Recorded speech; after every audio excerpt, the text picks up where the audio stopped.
CeeLo Productions presents Backstage Access. I'm your co-host, Scott Lowe. And I'm your co-host, Tony Gonzalez. And in this podcast, we discuss all things in the world of Christian music and entertainment.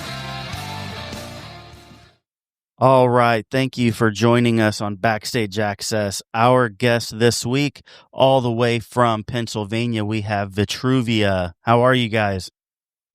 Doing good. Good. Yeah. All right. Hey, guys, welcome. Thank you so much for joining us. Oh, definitely. We have 4, right? There's 4 in the band. Correct. Okay. For our listeners who, maybe they're not familiar with you guys, or, maybe they know your music, but they don't know your guys' personal stories. If you don't mind, just kind of share with us your personal testimonies and then how that brought all of you to the band. You want to run this one, Aaron? You want to start? All right, they're all looking at me, so I'll start. It looks like you're up, man. I don't know if it's maybe it's because 2 A's. We're Alphabetical order. Yeah, we're gonna be jumping all over the place here. Yeah, so Start from the newest member and go. Picking on the new guy. Right. So, yeah, my name is Aaron Richardson. I play guitar here at Vitruvia.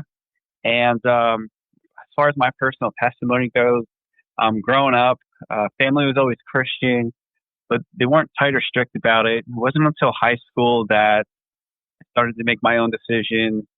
I started going to a church. It was a Pentecostal church. So, the vibes were really intense. I really fell in love with the worship music. And it was at that point that I decided to get baptized before going to college. And I guess you could say I was more or less a born-again Christian in my teenage years. From there, I met some bandmates.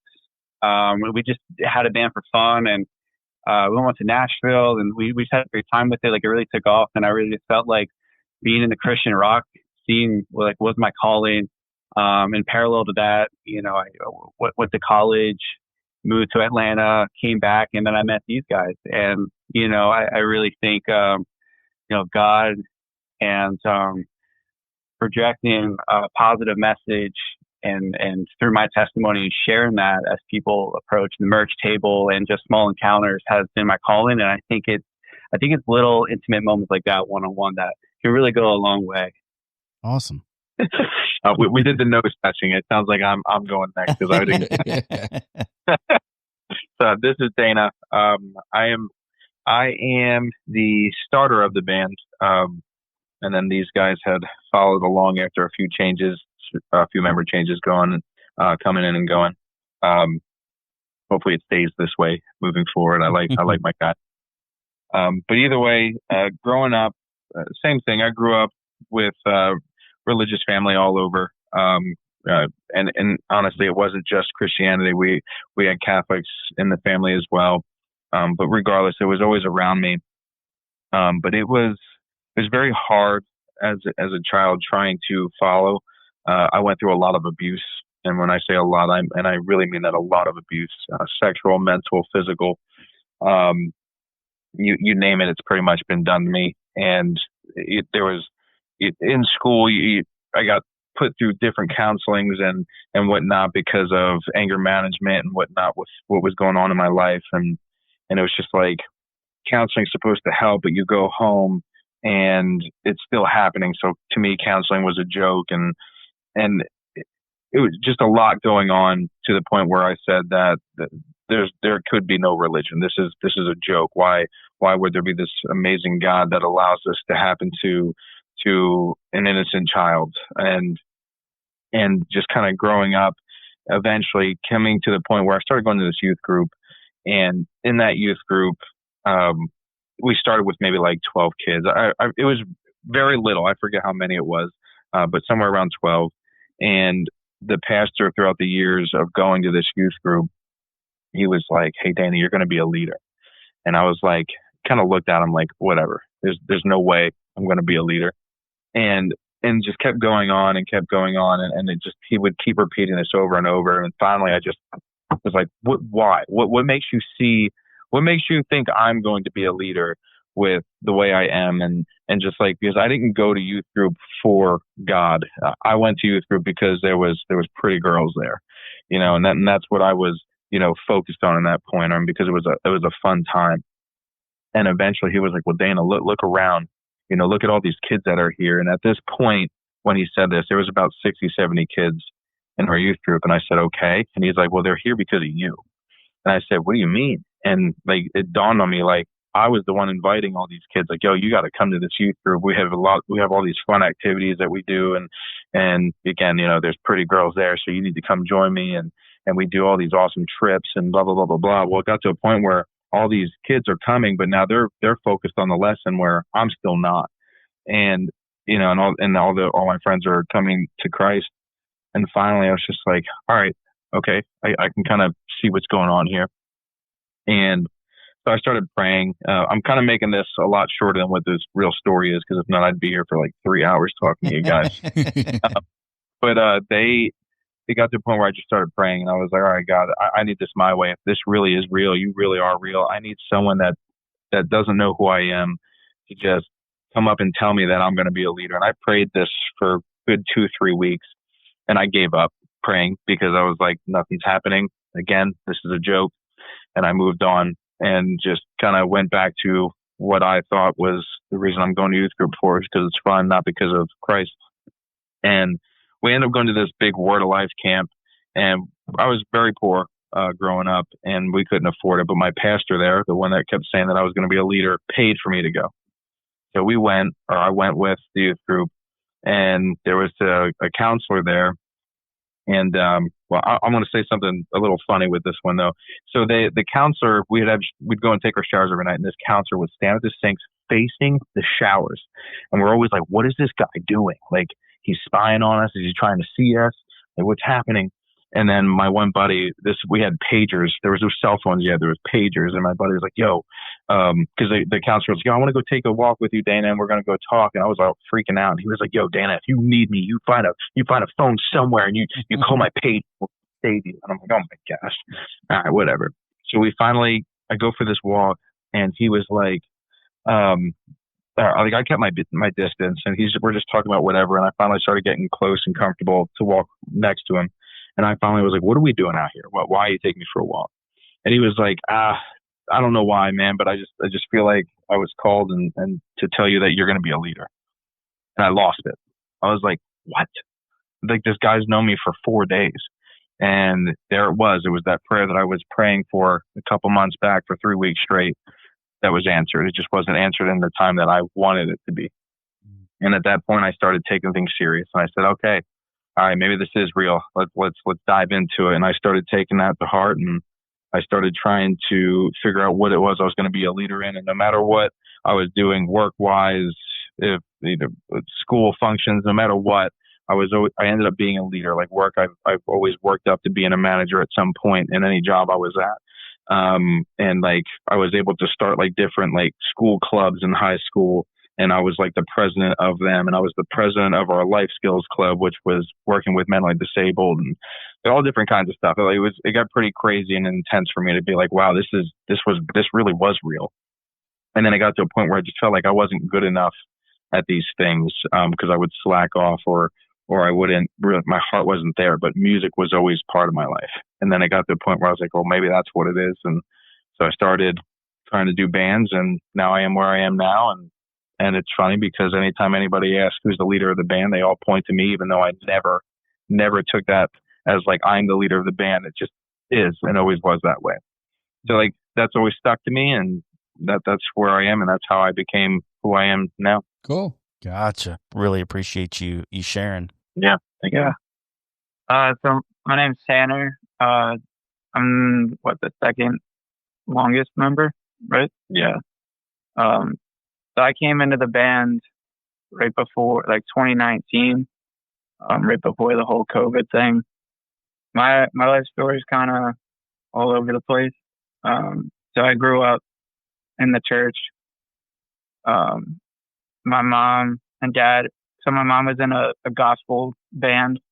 That traveled around playing the bus and everything. And my dad did sound. So a lot of fond memories, like being a little kid on the tour bus kind of thing. So music for me has been in my blood, I guess. So like the faith part of it has been up and down. So like I was on the worship team with my mom. Like the band stopped touring because it was kids were getting older and other things in life were going on. So my parents were part of a branch off of a Mennonite church, like a more contemporary like music instead of like the hymns and stuff that would typically be in a Mennonite church. Mm. Yeah. So I was on the worship team and the youth group worship team growing up. And then my mom got sick, with cancer, and that was a real rough time in my life. So I was like sophomore, junior year, senior year of high school. I was going through that, and then she did see me graduate, but then she passed away that same year. Oh, And since then, yeah, it's just been a rough time, up and down with faith. But I kind of was like a little like angry with God with taking my mom. So like, I'm sure it wasn't the most pleasant to be around, but was still trying to do like the worship team and stuff like that. But kind of got pushed out by the church because of, I don't know. I was getting tattoos. I was kind of like, I had started the heavier band and, the screaming stuff. Some people just didn't understand that whole thing. And so like first I got banished to the drums and then it wasn't doing anything at all. So I kind of fell away from the church and Banished to the drums, like that's a bad thing? well, yeah, but I was, behind the plexiglass thing. Oh, you were in jail. Yeah, You were in a plastic jail. But yeah, and like I wasn't very good at drums. So like, because I just grew up playing guitar and singing, and so yeah, it was just a weird feeling with the church and the support or lack thereof during that time. But I was in a band that was led by, like, the vocalist was really into religion at that point, but he was also going through a lot of stuff from his childhood. That band got to a point where we either had to go full time or not really do it at all, and ended up not doing it at all. A couple years later, ended up, I forget how it happened. Like me and Dana had played shows together a couple of times. okay. So we knew of each other, but someone who was the Travis? It was Travis. There was an ex-bandmate, Yeah, and that bandmate's father. yeah, connected us. So then I joined in 2019. Not really, like I kind of not lied my way into the band, but like I didn't necessarily know how to scream very well, but I know I could, and but told Dana that I could scream. And I'll with figure it out. Yeah. At that point, I had no idea either. I was like, yeah. Oh, yeah. And at that point with religion, I wasn't really into, like, I was still struggling with what I believed and everything like that. But being in a band again with someone who like has gone through a lot of stuff and like still had his faith, it's an encouragement for me. Like if I'm being honest, like I'm kind of in between, but I'm trying my best to just be a positive influence in the world and just help people with the music that we write. So yeah, it's a work in progress and a healing progress, but with an awesome group of guys, like this band is my church basically. Mhm. That's cool. Awesome, man. Thank you for sharing. Yeah. real quick, this is kind of almost like a I might just treat this as like a counseling session at the moment. But I also want people to understand, like, a lot of people have that questioning of like faith, and then some people turn off on that, and especially other believers. But I don't think a lot of people understand and realize that even one of the disciples questioned everything. Mm-hmm. Mm-hmm. Right. Jesus, the dead himself, and still questioned, is that really Jesus? Mm-hmm. So like, I hate when, if anybody's listening, and, or I shouldn't say if, when you guys are listening, just know, like, people are going to struggle. People definitely will. And it doesn't mean that you need to shun them away. Be there for them, because even, like I said, even one of the disciples themselves questioned every movement that happened along the way. Yeah, and I understand, like, being on a Christian podcast, like, and I and growing up in the church, like, I could have BS my way through and said what, like, it's supposed to be said and all that, but I just felt like being real and would mean something more to someone maybe in the same boat as me. Yeah, Absolutely. Yep, definitely. Absolutely. You know, and man, we're all about, you know, authenticity and, you know, just being genuine. I would venture to say 99% of Christians, if they're honest with themselves, have struggled with their faith at some point or another, have questioned whether or not what they believe is true. Things happen, and God puts people in our lives to be an encouragement. You know, we can't reach anybody. Man, we're all on our own journey. You know, it's a faith journey, and you know, the Spirit reaches us, the Spirit guides us. You know, so there is absolutely nothing wrong with that at all. I appreciate people just being real, and I don't, you know, yes, this is a Christian podcast, but we're not a religious podcast. And what I mean by that is, we're not sitting here trying to tell everybody to think like we think and believe like we believe. And, you know, like, that's not us. We're not trying to shove anything down people's throats. But yeah, man, I really appreciate that. I do. We both do. You know, just you coming in and just being authentic and being real. Like you said, you could have, you know, lied your way through and said, hey, you know, but man, there's going to be people listening to this that, you know, your story, you know, might make a difference to somebody. You know what I mean? Like, your story may just, you know, touch that one person where they're like, man, I'm not alone. Like, somebody else is going through what I'm going through. Somebody else feels what I feel. Yeah. And, you know, being a musician and being a band, man, you guys really can influence a lot of people out there that, you know, just are music lovers or musicians or up and coming too. And that's your prime opportunity. We're not trying to shove anything down anybody's throat. That's not our intention at all. We do ask, like, the testimonies, because I'm a story person. I absolutely love hearing people's stories. You know, so we typically will start with that, but it's not because we're trying to shove Christianity down anybody's throat. I love, and I think other people love, just hearing people's stories, you know, of overcoming things, and, you know, and the role that God plays in their lives. But, man, we're not trying to convince anybody of anything. We're simply just asking people to share their story, share their hearts, like you just did. And if the Spirit moves and, you know, and that impacts somebody that's listening, awesome. And we're grateful for that. But we're not trying to persuade or convince anybody of anything. That's not our responsibility. I don't feel that's our responsibility.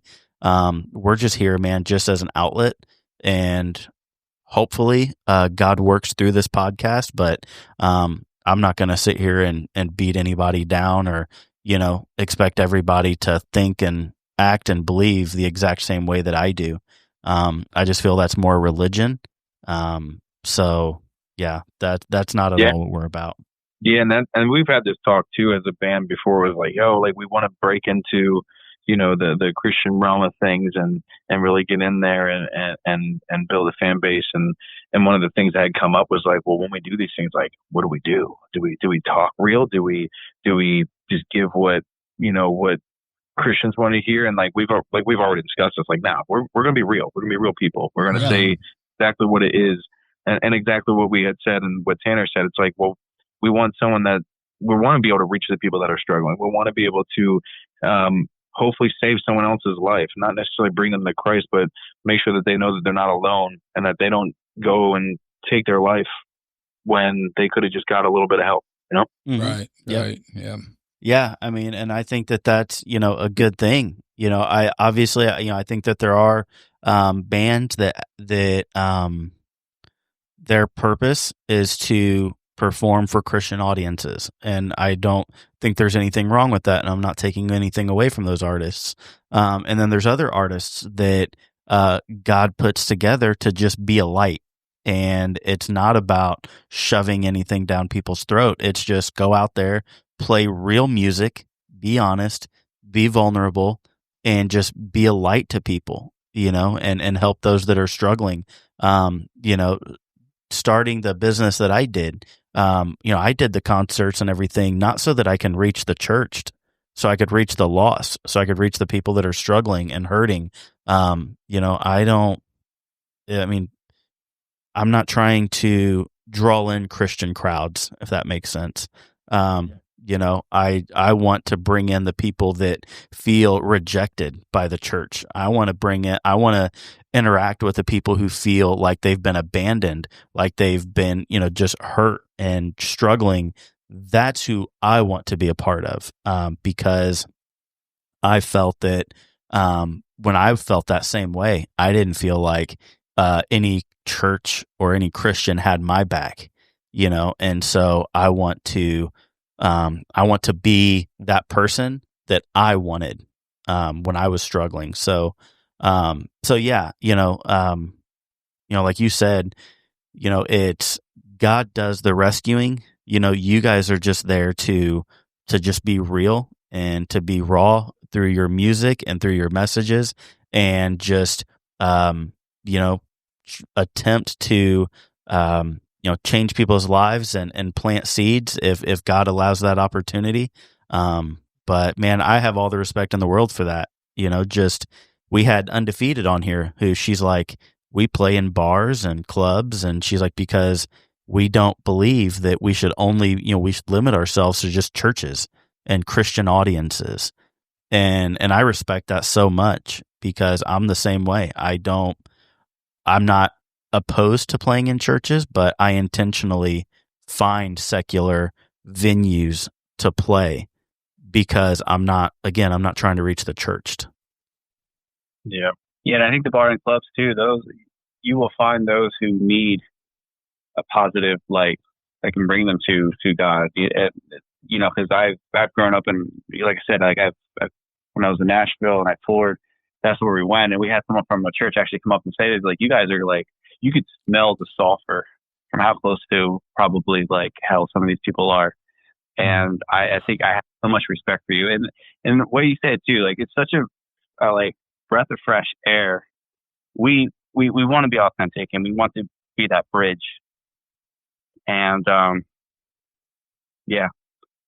don't know, just hearing what you said, like, it really touched me. So I wanted to chime in. Yeah, no, I appreciate it. I think we have one more. John was hoping you forgot about him. Oh, we didn't forget. We didn't forget, man. I think, well, I'll start with this I'm John, and I play drums in the Trivia. And funny enough, I was just going to start this by saying God's working right now, because I'm nervous, dealing with some stuff today. It wasn't a great day, and just hearing the little bit of a detour that our conversation took for the last couple minutes and everything made me feel more comfortable. I'm ready to do the darn thing now. Good, man. Right on, man. Let's hear it. To try to keep this as brief as possible, because we all got stories for days. This could be a part one of Hey, let this be a part one. Right. If our hope is to bring you guys back, and we can do this again. That'd be awesome. Well, this could be like a multi-season event. We'll have a standing date, bro. So, but yeah, I grew up in the suburbs of Philly, small town, small family, going to church and everything. Did that well into my teens, essentially. And then, as a lot of families get to that age, you get into the arts and music and sports and stuff, and kind of also aligned with the time that my parents were getting divorced, and kind of fell out of the church life for a little bit, but made some great friends and family friends that we still talk to this day. But most importantly, the groundwork for believing in something other than yourself, and just the way of Christian life and everything was instilled at such a young and impressionable age, that basically it's been a bumpy roller coaster for me. Just kind of same situation as Tanner. I've wavered at times, questioned everything. I still do. That is my biggest downfall. Just I am the analysis paralysis type. That everything and every ghost note on the snare drum needs to serve a purpose. So yeah. But no, it I really think like the reason I am where I am today is for those early years in that sense of community and everything, regardless of what went on through my teens and 20s. Like after my family kind of, dad left and everything, I was in my angsty teen years, was horrible to my mother, and could not wait to get out of our small town and go do something with my life other than that. But I had a big wake up call my senior year in high school, and ran my car into a tree that messed me up for several months. Oh, wow. I was very close to death and everything. I was in a coma for a while. Oh my To goodness. this day, I have 4 screws in my ankle. My jaw is held together by plates. I got fake teeth and everything. Like it's been. And he still looks great. Yeah. Right on. But that's why I hide behind drums. But either way, this is all stuff like that has happened in my life that even depending on regardless of where my faith or beliefs or anything were at that time, I'm looking at it through a different lens now in my 30s. But I basically got a big wake up call when I was 18, and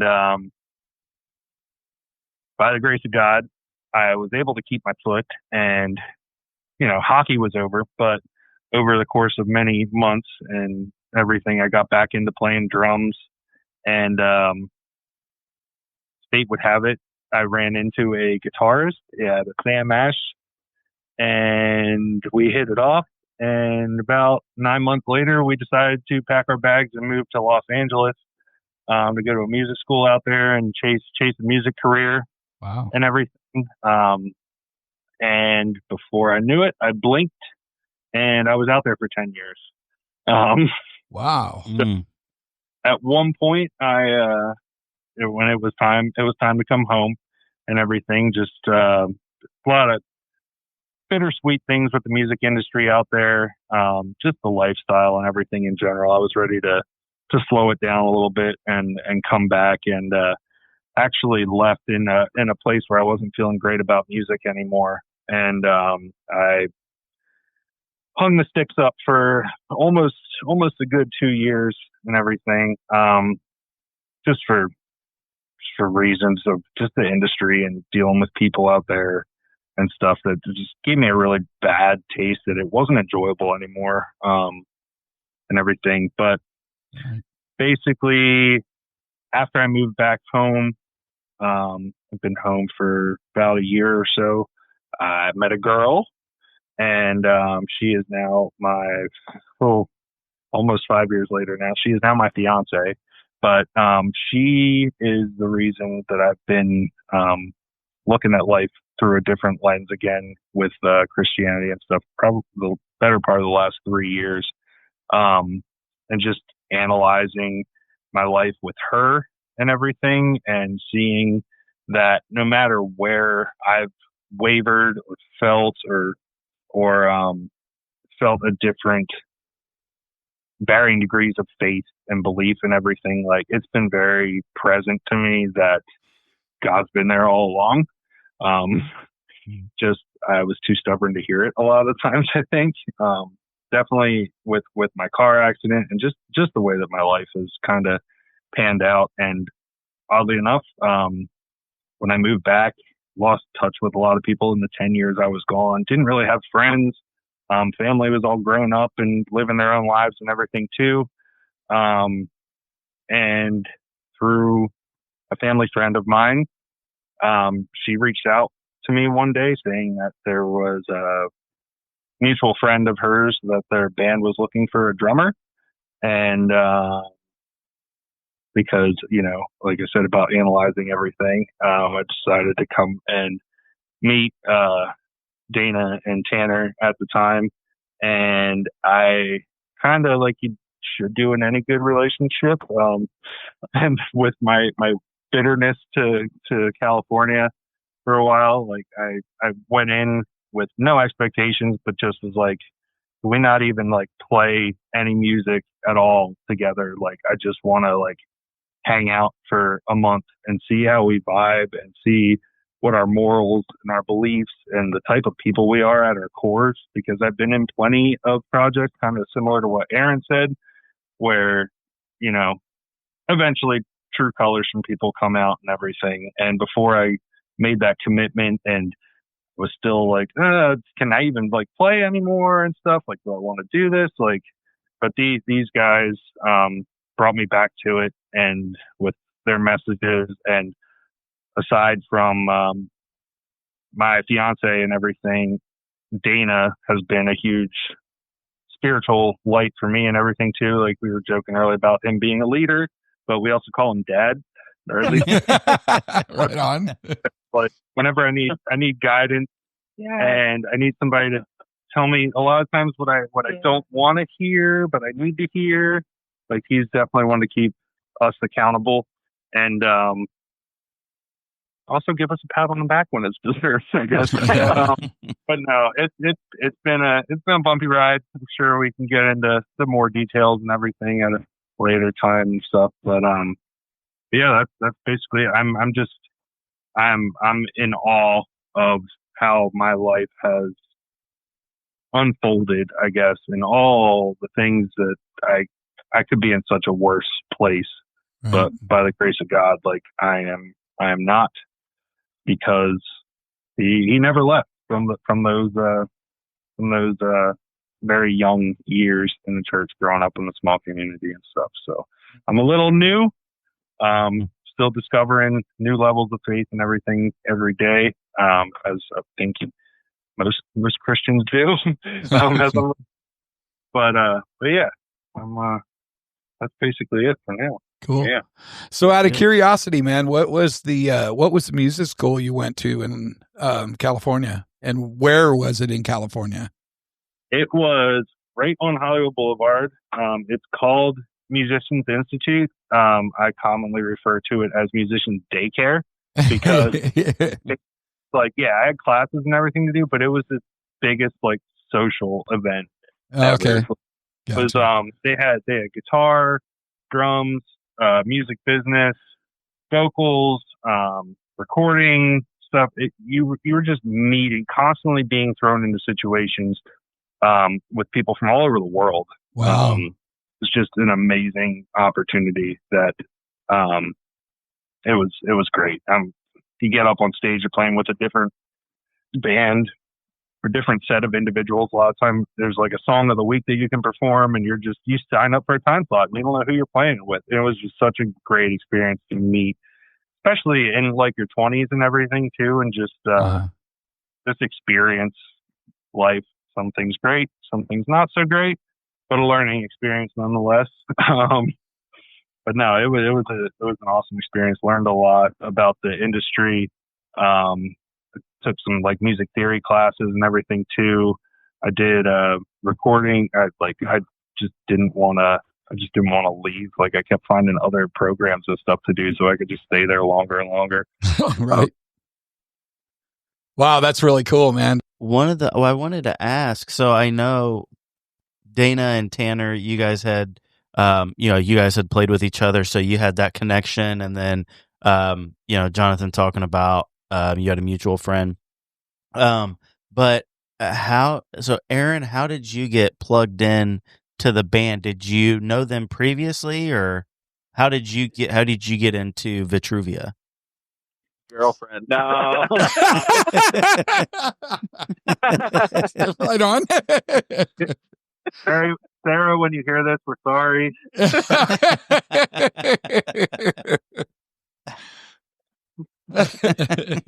So yeah. So I've known this girl from church for a long time now. She was a fan of my first band. She came out to all the shows.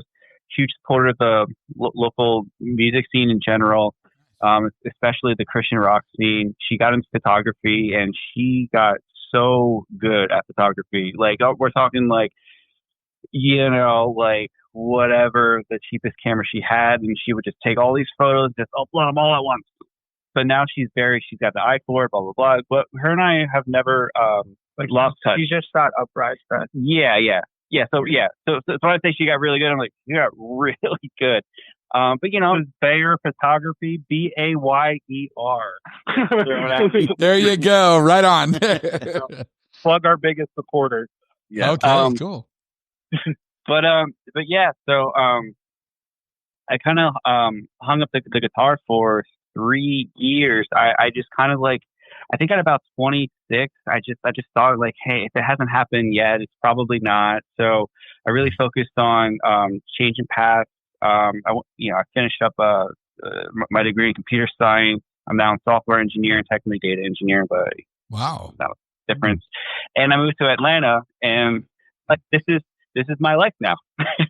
And I swear I didn't. I like when I say I hung it up, I'm like, my guitars are above my couch in my living room, and I did not touch the strings are rusted and all this other stuff. So, But my dad wanted to retire, so I found an opportunity to help him retire and become a homeowner, because I was going to take over his home, and this is happening now. Like I'm living with him.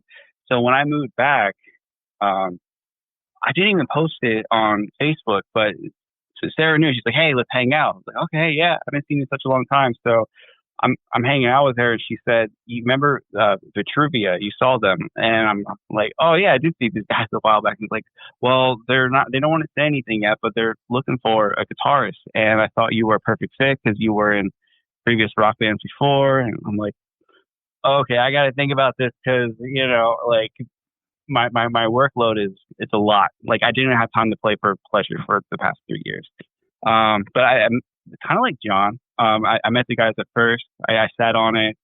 How long? Maybe like a month, I think, too, even. Yeah, I gave it serious consideration. And then I think what did it in was I missed all the good memories I had. Like I missed the brotherhood. I missed having such a close, like a friend circle, and you share that hobby together. Like there's no feeling like it. And I realized that for the past 3 years, I was missing that. And so, yeah, so I was like, let's go, let's do this. And I sold a couple items. I bought a suitable guitar. Learned the songs right away. I think you guys did like a little summer tour, and then when that was done, that's when I jumped in and I started playing shows. And my first show with them was it was in Baltimore, right?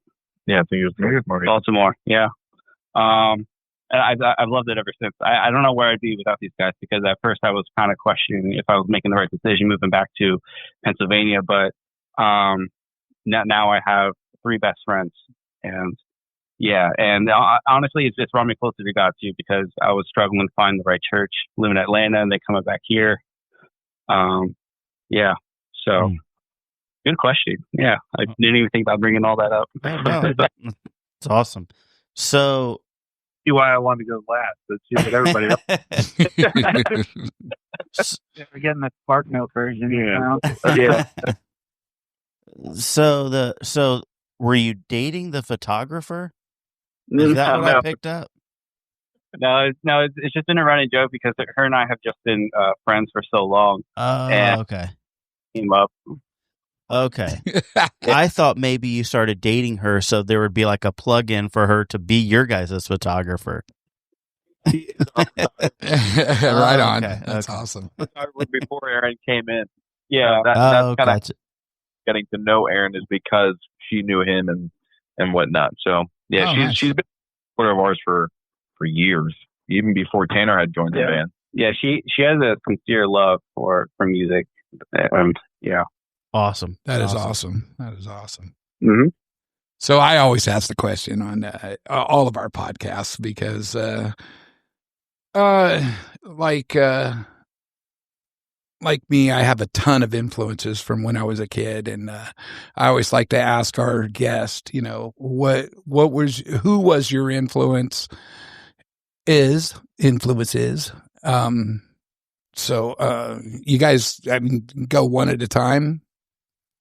It'd probably be easier that way because we're all over the place. Okay, cool. I'll start, Dana. Before we do this, are we being graded on how we answered this? Nope, not at all. You just say whatever you want. Yeah, just curious that who was that band, or who was that musician that just hit you when you were young? It's like, man, I want to do that. Yeah. Sure. Oh no, I was just saying, because I remember answering this at Kingdom Come, but I don't remember what I said. Oh, Tony, did you ask this question already? I don't know. Did I? I thought you asked it. Did I? I don't know. I think I'm doing it better. At Kingdom Come Fest, when we sat with you guys, somebody had asked the question, and we kind of put it out there. And that was me. Like, are we getting graded? I'm going to grade it, because I'm going to go back to the podcast and find out what you said. Do we release that one yet? Yeah, okay. So, but I'll start, Dana. My biggest influence was actually my father, which he's in the other room right now, probably listening. But nice. He was my biggest influence to start. It was him and a bunch of my uncles, so his brothers, that were in a band. They called themselves Eric Stone, and like just seeing them do what they were doing was like, man, this is incredible. I want to be able to do that. And I just kind of picked up on different instruments and just because of what they were doing. And then eventually it went from there to just for me, I'm all over the place. I mean, growing up with what my dad had played, they were more of like a Beatles sounding type band, and that became big for me in harmonies. I love harmonies. So anytime I reflect back on harmonies, I think Beatles, and then it went from there to just kind of getting my own taste in things. And I'll probably be maybe the only one to ever admit it, but I was massive into boy bands, Backstreet Boys, NSYNC. Again, just all those harmonies, just loved all those harmonies. Right. And then from there, just kind of went from that to, I wasn't really big into metal right away. I was more into pop punk. So bands like Cartel, or if I were to mention any as far as like Christian realm of things, would be like Reliant K, was a big one growing up. And then from there, I was introduced into heavier music, and then I was like, wow, this is pretty crazy. I don't know why I like this, but this is I'm drawn to it. And I just kind of dove in, and then a lot of my favorite bands came from like Tooth and Nail Records. Like I loved every band that was on there, and then we went from there to bands like Memphis May Fire, and then just all over the place.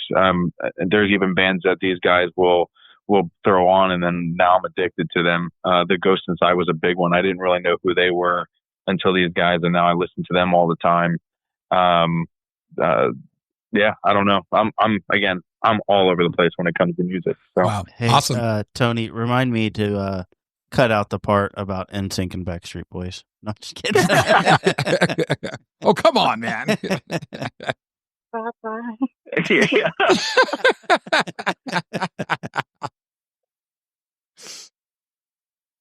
We did an NSYNC cover, by the way. Did you really? We did an NSYNC cover.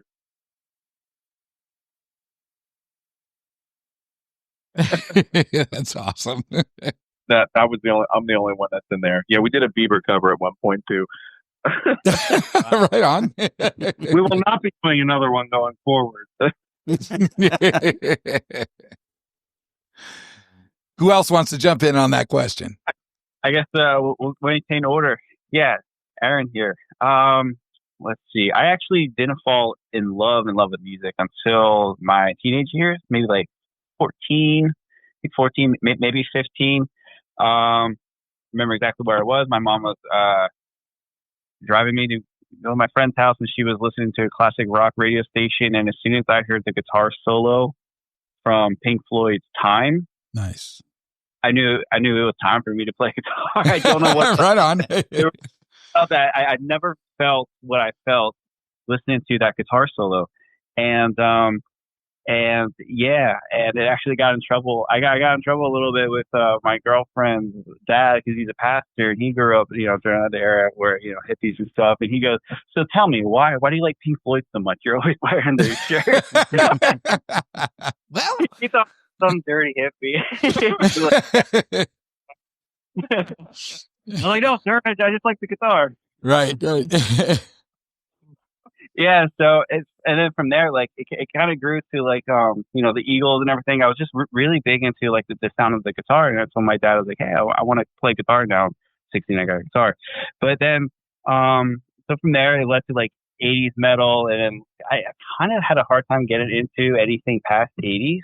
Like now I appreciate the 90s or early 2000s, but then I'm at this point, I think I'm like 17, 18, and I just started like really falling in love with metal. And the funny thing is, it's even before I would say I was born again, I was naturally listening to Christian metal bands. A very awesome band that I draw a lot of influence from is As I Lay Dying. Love their riffs. Love their riffs. The first metal show I went to was to see them. August Burns Red wasn't an opening band, so that they have a special place in my heart. I definitely love them. At this point, we're in like 2009 era where I'm in my band, so now I'm really drawing influences from other metal bands, and I was really big into my faith. So it really was a lot of Christian metal bands for me. So The Devil Wears Prada, Oath Sleeper, right. For Today. Leave some for the rest of us to know. Yeah, now he doesn't want to go laugh. Wow. But yeah, I mean the list really could go on and on. There's a band right now that I'm listening to a lot. They're called Invent Animate. Oh, I love that band. Yeah, I can just listen to their stuff on repeat. But I'll leave some for the rest of the guys here. Okay, that's fair. John, go ahead so you don't mind. They're all sitting there. Well, who's next? Okay. Well, growing up, I would probably argue the fact that my mom is the world's biggest Kiss fan.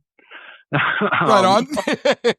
She introduced the whole, 80s rock. It was Kiss, Bon Jovi, Aerosmith. My dad was more like the Rush, which obviously huge. My biggest influence from a young age. Right. And it was the Police, Iron Maiden, and everything. Was where I was like, I actually questioned being a guitarist for a little bit when I was younger. Once I heard some of the Iron Maiden riffs and stuff, but never really paid attention to like vocal content or anything. He does have a flying V guitar, brother. I do. Oh, you do? That All right, cool. for me when I was laid up from my car accident because my leg had to be straight and I had to sit in a chair all the time. So the V was like perfect and I couldn't play drums. So I had to do something with my fingers. Like, Guitar Hero wasn't really around yet. So it was great. Right? Awesome, man.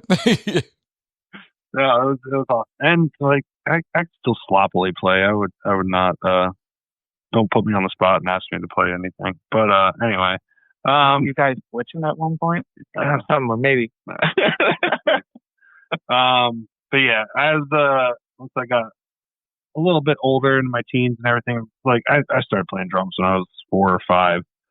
I actually never took like a drum set lesson or anything until I moved out to California.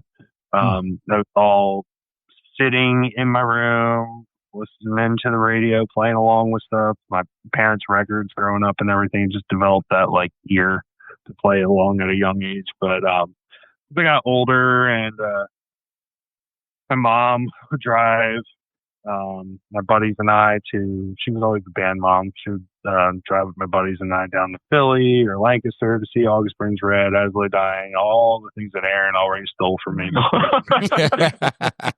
But I did know one that you didn't mention in Haste the Day, who was like making a comeback. Well, there you go. Yeah. Sorry to take another one from you, Tanner, so you're going left now. But it was like the early 2000s and as Aaron said too, like even not intentionally like, oh, these guys are Christian, I need to listen to them. It was just, there was really something special about that like early 2000s to like 2005 movement that was happening. That there was just like this distinct sound, and it was like, I think August Burns Red has the slogan, it's like angry music for happy people or something like that. I guess that's true. Like, it's really just like, if you actually listen and dissect like this heavy genre that we all love so much, like it gets a bad rap, but like once you read the lyrics and everything, it's like it's not all bad. There's actually some very positive Right. Mm-hmm. So it was like in my teens and stuff when I was going through like trying to find my purpose and all that stuff and what I wanted to do. Like that's when I really started diving into like vocal and lyrical content and stuff. And August Burns Red was a huge one there. Also, As I Lay Dying. Yeah, big guns I've looked up to. From a musical standpoint and like theory side of things, there's bands getting pretty big now. Nothing More is like a big band I'm listening to now. Just inspirational music wise, instrument wise, those guys are on just a different level with what they come up with. It's also a band from Australia called Carnival, and they are just like, anytime I'm looking for like music inspiration, I look to those types of bands and stuff. Cool. On the heavier end of things currently, huh? Yeah, and leads me on to I thought you said that on current. They're just like, you know, when you're feeling that angst a little bit and getting that aggression and raw emotion and everything out. Yeah, they're that's pretty much it for me. I feel like I'm rambling now, so I other stuff. No, it's good. Haste the Day was just here in Indianapolis last month. Saw that. Saw some videos from it too. Yeah, Look and sound great. Yeah. Like I like, tried I reaching out feel- to them to be on the podcast, but didn't work out. I guess last year, Tanner here. So yeah, like I said before, growing up with the gospel band stuff, definitely wasn't it for me. But I remember like I don't know if you guys know of the festival Creation. Yeah, Yeah, so that was my first like introduction into like that same era that everyone's all talking about, like the Haste the Day with Sleeper, Sleeping Giant, like all those guys were of ages. yeah, but for me musically, like I remember at Creation, like chanting for the Newsboys to come out, and like, but the musically for me playing, the first like teaching myself guitar. I did take some lessons here and there, but I remember the first album was "The Beautiful Letdown" from Switchfoot. I would just play that in my room. Like, I had one amp playing the album, and then one amp, you get the little Line 6 Spiders, one of each. So I'd have one playing the album, and then me playing the other, and I had a mic put in there. So I forget how it would do it, but I had my own little show. I was Switchfoot in my room. That's awesome. But yeah, and then I think the bridge to like the heavier Christian music, like the first band I was in was like the youth group band, and like there was a guy who didn't really have musical talent but could scream, and we would kind of work him in, and one of his big influence was the band Demon Hunter. So I would listen to that, and like he was definitely a bridge for me to go from Switchfoot to the heavier side. Like I mean, like some of the Switchfoot stuff has some like riffy vibes to it, but nothing like what we're talking about now with the ABR, Texas in July, like that era. Mm-hmm. But a big band for me, like as an encouragement, like John named Nothing More, and the other guys have mentioned the Ghost Inside too. But that's like my, I don't know what you would want to say, but it could be in any other band. Yeah, right. Yeah. Who would that be? I remember now talking about Ghost Inside with them at Kingdom Come Festival, because if I remember correctly, I'm probably going to get it wrong, but I think it was Tanner that had a tattoo. Yeah. A Ghost Inside tattoo. Okay, yep. Yep. I remember that now. Like anytime I'm like feeling down about band life and like the struggles and the low points of life, because like I don't know, for me, like there's nothing like being on stage and playing music and like feeling like, oh, I'm doing what I'm supposed to be doing right now.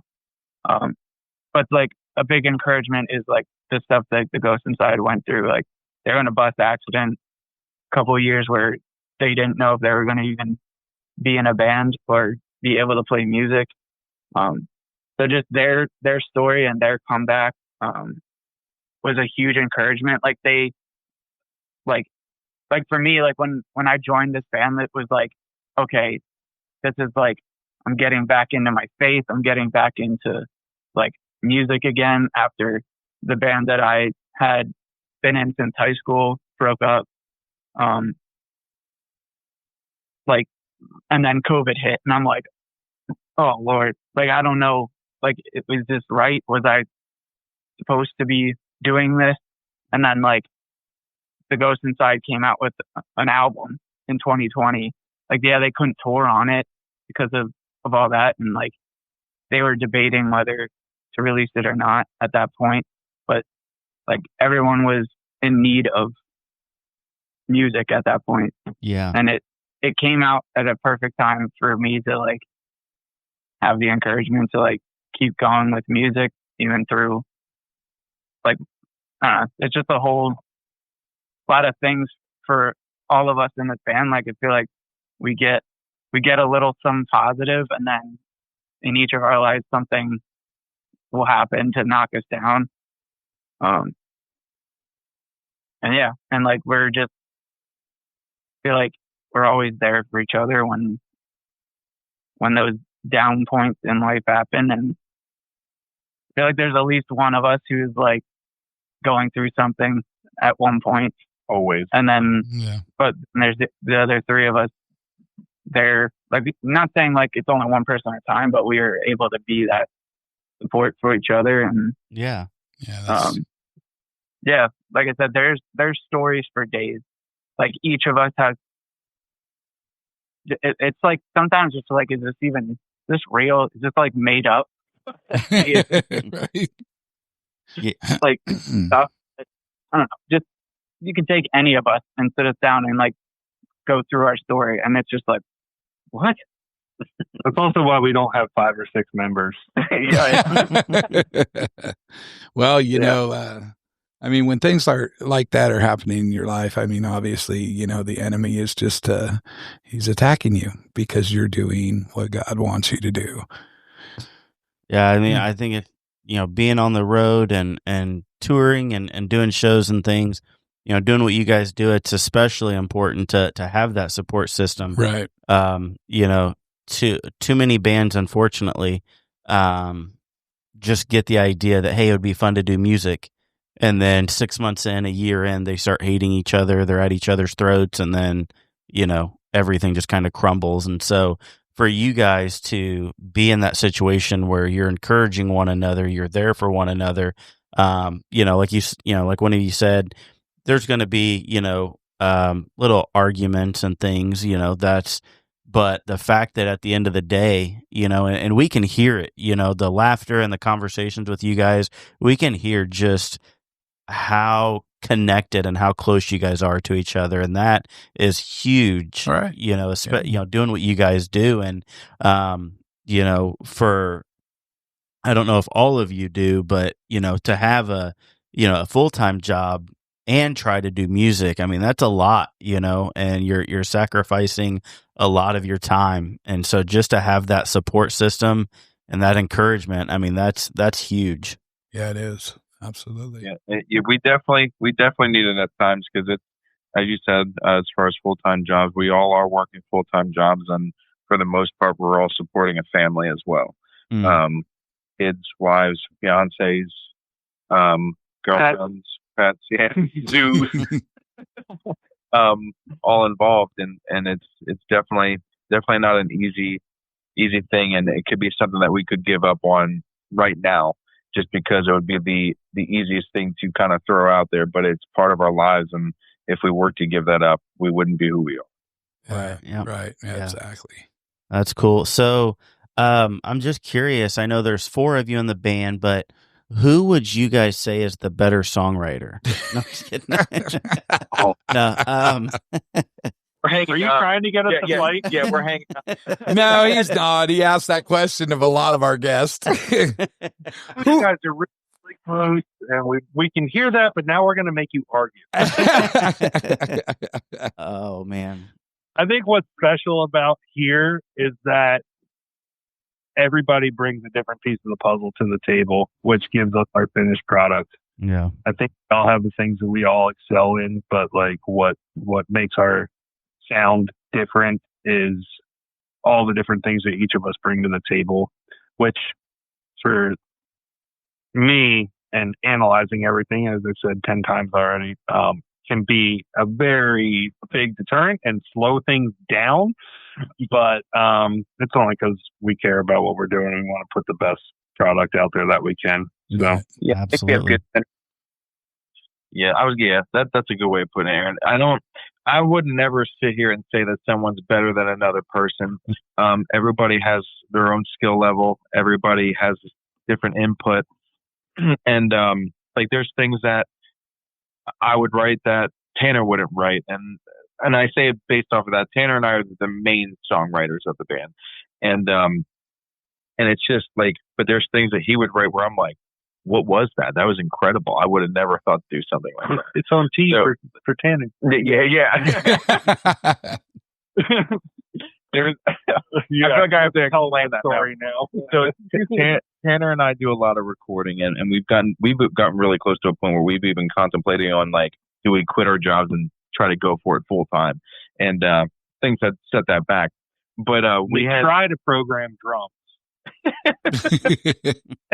and with programming drums, Tanner had we used Reaper, and Tanner was using Reaper as like, all right, I got to build my templates.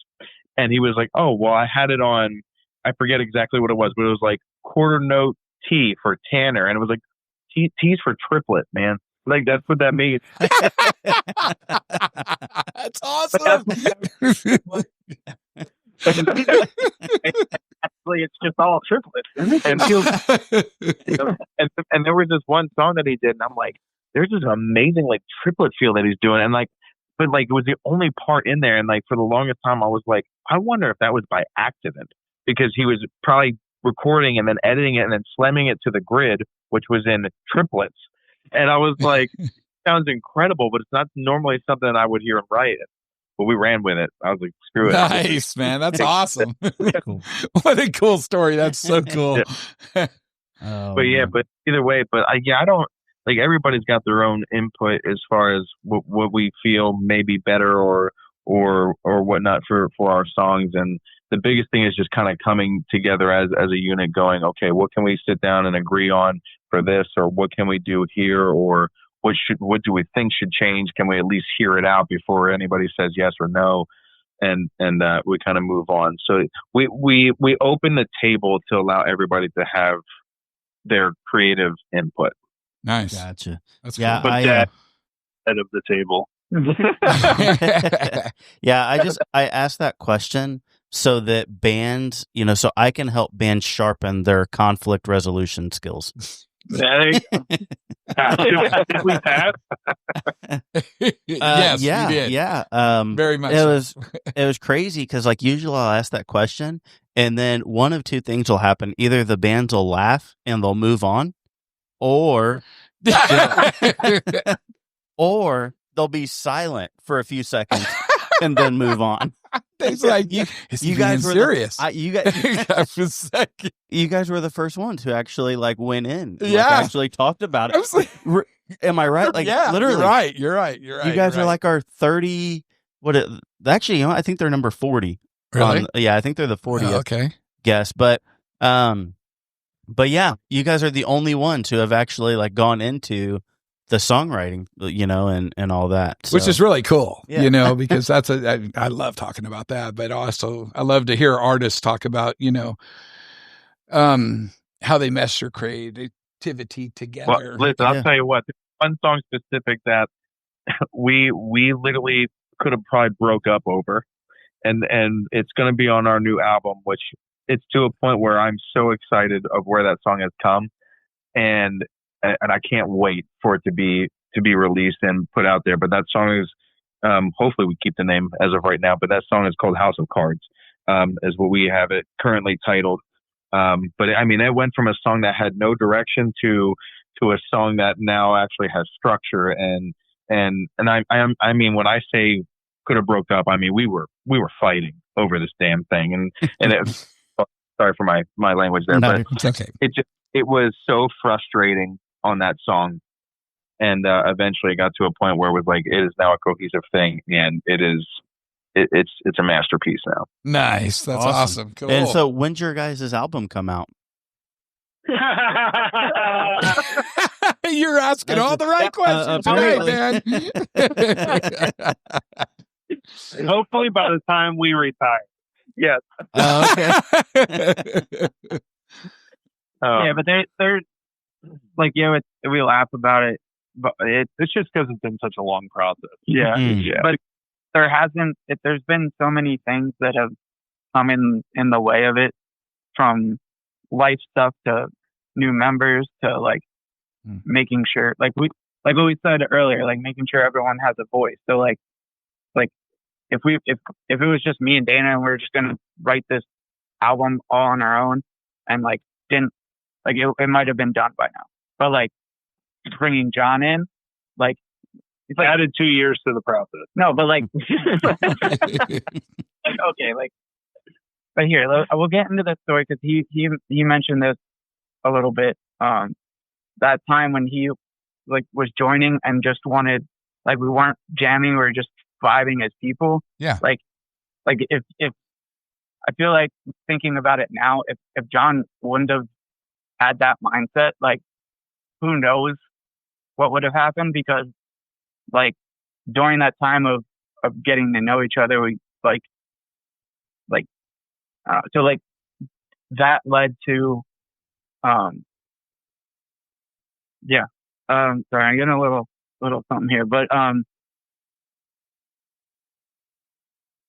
so like we got tight, not as tight as we are now, but like to a point where like we knew each other well enough to know things that were going on in each other's lives.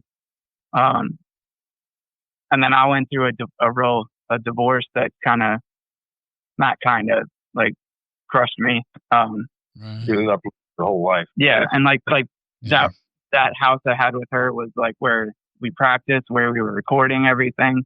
So that kind of was a step back. But like, if John didn't take that or have that thought to like vibe wise first, like John was one. Like when I told them that we were getting the divorce and I had this weekend to get my stuff out, like I lost it, and John was the first person to get to the house that day and found me on the floor. I don't have to get all into that side of things, but like I was obviously not good. And John, how long were you in the band at that point? Like months? It feels like it was 10 years ago. Right. Yeah. But it was months that I knew this guy, and he was picking me off the floor. Wow. So like,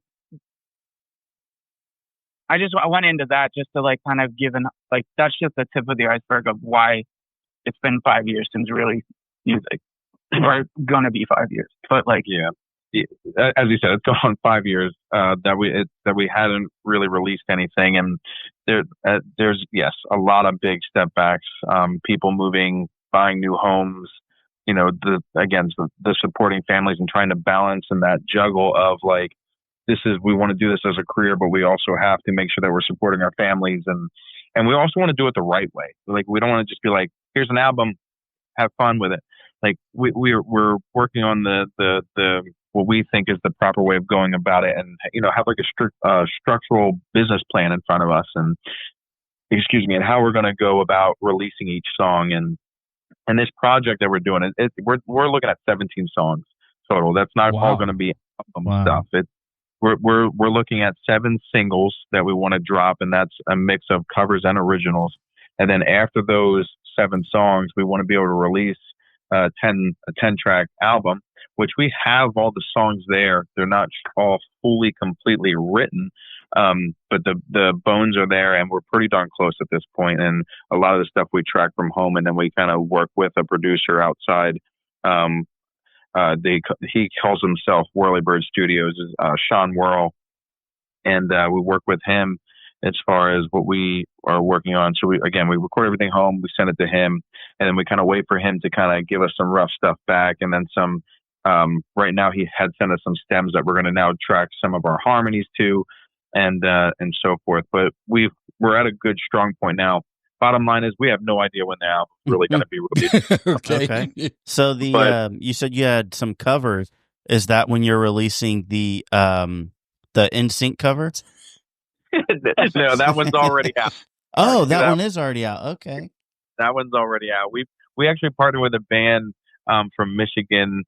Oh my gosh, A War Within, and we partnered with them and did a cover of It's Gonna Be Me. Gonna be May. Yeah, that one. I would love to hear a song from like NSYNC, and I think you guys had mentioned you did a cover of a Justin Bieber song. Is it? Yeah. Like to hear something like that in a metal version, it just it'd just be crazy. Listen to it on Spotify. It's there. I'm going to. Oh yeah, You better believe me, I'm going to. This. Right. So the reason I was asking about the album was to stir up more conflict. No, I'm just kidding. The reason that I was asking, so we're gonna get kicked off. they're not gonna come back. That's what's gonna happen. Don't do that. So our goal with this podcast is we do these first episodes as kind of like introductions where, we really get to know who you guys are. Our listeners really get to know who you guys are. And then our hope is that as long as we don't offend anyone, that they'll come back. And just then that second episode, Sorry. the second episode or, future episodes, then we spend that whole time just like playing your guys' music and talking about it. So Right, yeah. if we bring you guys back when you drop that album, we can bring you guys back and we'll play, a 30-second sample of a song or a few songs. And then we'll really talk about, man, like what was going on in your life when you wrote this? Right. Or what were you thinking when you wrote this? And just like really get into the music side of it. So that's kind of our hope for the growth of this podcast. No hope. That's the goal. This is going to happen. But no, yeah, really, what Scott said there, man, this is kind of like the introduction, just like he said, we're all getting to know you guys and, your backstories and how you guys got together, what your influences are. But, we would love to have you guys come back and then we could just really dive deep into your guys' music and just like Scott said, where were you at when you wrote that song? What inspired you for, these parts of, whatever it is, break it down. And that would be awesome if you guys would be willing to do that. Oh, absolutely. Yeah, for sure. Right on. Yeah. We'll also play samples of the, your NSYNC and Justin Bieber cover songs. We're going to go find them now. Dude, because I'm going to have a bunch of people listen to those. I'm going to share it tonight. I'm going to listen to it, and I'm going to share it on Facebook. Make sure you tag me on that one. Tag our drummer, Don. Okay. It is. Oh, man. Right on. Whatever I was saying. Good thing I did before I joined, or else we'd be. Oh, guys, this has been so much fun, Yes, and we really, really appreciate you guys being with us tonight. Before we let you guys go, if you could just let our listeners know where they can find your music, how they can stay up to date with what you guys have going on, and also just how they can support you in any way. If you guys have a Patreon or any sort of crowdfunding thing, just any way that our listeners can follow and support you guys. Yep. Well, first and foremost, we definitely, before we go into our stuff, I just want to shout out some of our other supporters too. We work with a company called MSP Guitars. They're in Argentina. They're currently custom building guitars for us, which is they're almost finished, and we're super, super excited about that. Wow. We had already talked about Phoenix Pro and just how they've been a massive supporter. We also work with a company called WB Gear, and they helped us with SIT strings, Intune guitar picks, and Bestronix, which are some of the other supporters that we have. Nice. And to be in the music industry. And you can kind of find us on some of their stuff. Phoenix Pro has us on their site. I believe Bestronix does. I know WB Gear does. So just a few other places that you can find us and be able to check out some other music too that those companies support as well, not just us. Cool. But outside that, the biggest and easiest place is probably our website. That can link you to everything else that we have. Our website is www.vitruviamusic.com, and then that can get you to everything: our Spotify, our iTunes, Facebook, TikTok, Instagram. Geez, I forget what else we even have anymore. So yeah, the website is basically where you can get to everything. As far as social media, we're probably most active on Facebook and Instagram, and we kind of been a little bit behind, but we actually just been talking about that the other day and trying to be a little bit more present to our followers so that they know that we still are here, and just trying to figure out a way to, again, balance that and with family life, because that's not really the biggest thing that's on our minds, but we definitely want to make sure that we're showing our supporters that we are here. Right on. So. Gotcha. Good deal. And yeah, so just one thing I'll say real quick, man, if you guys are ever, coming through Indiana, or you're gonna be near Central Indiana or traveling through, let us know, because, like I said, this podcast and everything that we do is to support you guys, and so Absolutely. if it's something as simple as buying you guys lunch, or filling up your gas tank so you can get to the next city. Whatever we can do to be able to help you guys so that you can continue what you're doing, Tony and I would be happy to help you guys with anything at all that we can. So if that's Absolutely. if you guys are ever in the area and that's something, Tony and I would be more than happy to do it. So we want to be able to help you guys and support you guys in any way. That's amazing. Very generous. Awesome. Yeah, if hopefully we'll see how the business goes next year.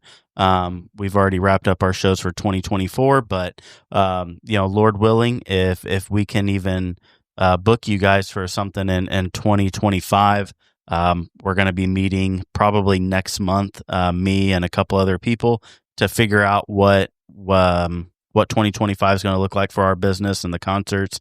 But that might even be a possibility. But like I said, even if we can't book you guys for a full show, even if you guys are just coming through, we would be more than happy to, like I said, fill up your gas tank, buy you guys lunch, whatever we can do, just to make things a little bit easier on you guys. Hopefully take a little bit of those financial burdens away from you. Yeah, thank you so much. Yep, absolutely. Again, thank you guys so much. This was a blast. Yes, it was. And I'm serious. I really am going to share that song tonight on Facebook. So, but yeah, thank you guys so much. And we really enjoyed tonight and look forward to having you guys on again. Yeah. Thank you guys for being so awesome, man. Yeah, definitely stay in touch. Yep. Thank you. Thank you guys. You have a good night. Okay. Talk to you soon, guys.